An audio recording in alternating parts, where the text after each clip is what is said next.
Anderson, brought to you by the United States Army Reserve, and I'm Allison Steele, the Night Bird. The fantastic sound of, and I should say the long-awaited sound, of the Jon Anderson solo album, Olias of Sanhillo. And I'm delighted to say that Jon Anderson is in the studio with me today. Jon, welcome to America again. Mm-hmm. It's always a great pleasure to have you here. It's good to be here. Who is Olias of Sanhillo for those who might still at this date be uninformed? Yeah, Olias is a mythical character. There is an Olias who was a saint. I'm not quite sure what he was the saint of. I was told once, but I've forgotten. But Olias was the kind of fantasy that came about out of the artwork of Roger Dean on Fragile. I had this idea that that ship that kind of hovered around was playing some little part in this idea of a story that was coming out at that time. And Olias, in a story you have to have the heroes and these kind of situations, and Olias was the guy who builds the ship to transport the 4 tribes from Sanhillo, because of Sanhillo being on a destruction course. And the 4 tribes have got to be taken away from the planet. Olias has 2 friends. One is Ranyart, who is the guide, and one is Caquake, who is the singer to the people, because Caquake is a mystic. And the 4 tribes are definitely different kinds of people, and they haven't seen of each other at all on the planet. So that when they come together, because they're brought together in a trance, they don't see each other that clearly. They just make music together, and the music that they make together brings the ship to life once they're inside the ship, and the ship takes off from Sanhillo. Just fascinating. Where did the inspiration come from, Jon, for the Moorglades and the names? I mean, it's just so fascinating. Yeah, it was crazy that having read a few books, and there's a lady in North London called Vera Stanley Alder, and she writes about life and a lot of heavy, ancient statements she comes up with, very simple books. And from these sources, you start to conjure up a kind of idea for a story. So basically, about a year ago, I made the decision as to how the story was, so that I could start really considering the music to the story, and to make sure that the music and the story were one. It was that important. And then there came the time when I felt, well, I can't write the story because I've never written stories. I don't know if I could start. I could probably start a story, but to get into the middle and to make it pay off, momentum happen, right, and so on. So I asked a couple of people to get together to write it, and they started writing a book, and it all got a bit lost, and I couldn't quite see what they were getting up to. And we decided, me and Jenny and the kids decided to go to Greece. And I thought, well, there's got to be something going on if I'm going to go to Greece, because here I am going to Greece, and there's got to be something coming out of it. And one morning I woke up pretty early, before the sun came up, and I heard this kind of buzzing just outside the window. And I walk outside, and there's a tree full of bees, and you can hear the bays and the bells of distant lambs going up the mountainside. And it was an incredible 2-hour period. I just sat there and watched the sun slowly rise. And then I started writing. and I started writing the story. Well, it obviously was in you, and it needed something like that to bring it out. Really, really. But you certainly are a storyteller. Well, I'm going to start getting into them now. Absolutely. I can see a whole line of books. Yeah. We're going to take a moment here for a word from Army Reserve, and then we'll hear more about Olias.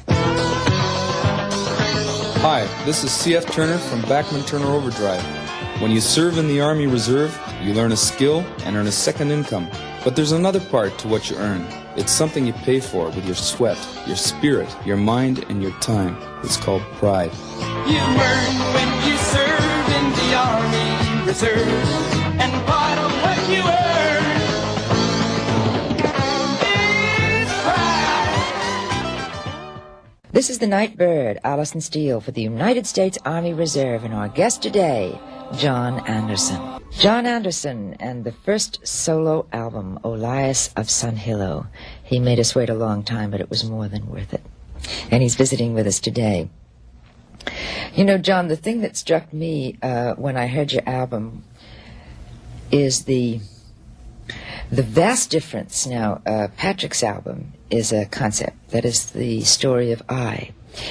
And the levels in the two stories are at such distant points.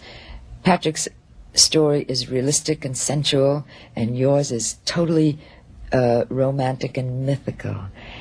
And that, I think, more than anything else, points out the vast difference in the two men, you know, for those people who hear the music and don't really know you.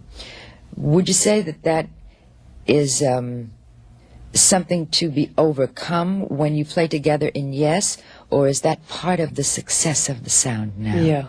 Is it? I think it is. It's the chemistry of different kinds of people together that make a band.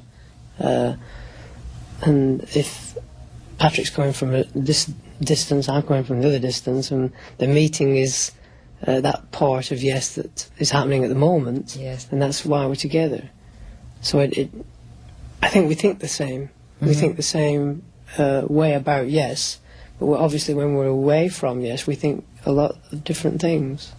That kind of divergent approach has not caused any problems within the structure of Yes. No, because there's certain rules about Yes as a band that and I tend to hold the reins a little bit and say, well, okay, we can all zoom around, but we've all got to do it in this way, and everybody generally agrees that the way is right, so that's why we're together.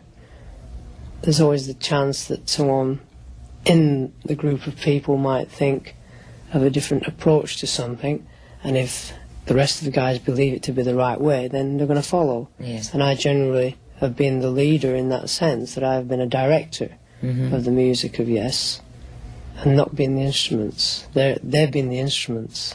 And I've been the vocal instrument in that sense.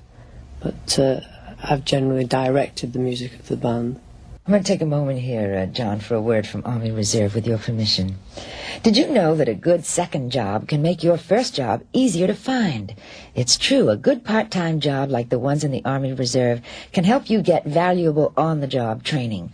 You can learn to be a radio operator, a dental specialist, a computer programmer. In fact, you can learn any job that's open at your local Army Reserve unit. Naturally, there's basic training, followed by a few months of job training. But after that, you're home again, working for us 16 hours a month. You could be using the rest of your time to nail down a full-time job with the skill you just learned. And think about the money, too. You'll be earning a good, steady, extra income. But that's not all of it, because part of what you earn is pride. And now, as promised, more of the Jon Anderson album. Jon, the only complication that I can possibly imagine in contemplating these 5 phenomenally good albums is what happens in concert now. Can you play any part of Olias? Can Chris play from his album, Patrick? I mean, what happens on stage now? Well, generally we felt there was a chance that we could get into this where we could play individual tracks from the albums as well as a lot of Yes music. And in fact, when we came on tour this time, we'd rehearsed some individual songs, and we tried them out the first couple of nights but didn't feel that good about them. Mainly because people have come to see Yes, and we are Yes when we're together, and when we're apart we're now getting into solo projects and so on. So it made us feel that Yes was more important, and it is. That's why we can make solo albums, is because we're in a band called Yes that is the home base for everybody. So the main thing now is to play Yes music, and very happily we're doing older tracks on tour at the moment, Heart of the Sunrise and Single People, and various tracks that we haven't done for a few years. And we're enjoying playing the music, we're enjoying the audience reaction to us playing Yes music more, rather than playing the new album or so on that Yes would have a new album out now, but because of the solo projects. Yeah, now we're going to wait until Christmas for a new release of a new Yes album. There will be one around Christmas. Yeah, January, Good. Christmas, January. Good. That's a question you just saved me from asking, because everybody's been asking me. Yeah. We were very excited about the next album, having gone away from the home base and found out so much about ourselves in working in studios on our own and being responsible for our own records.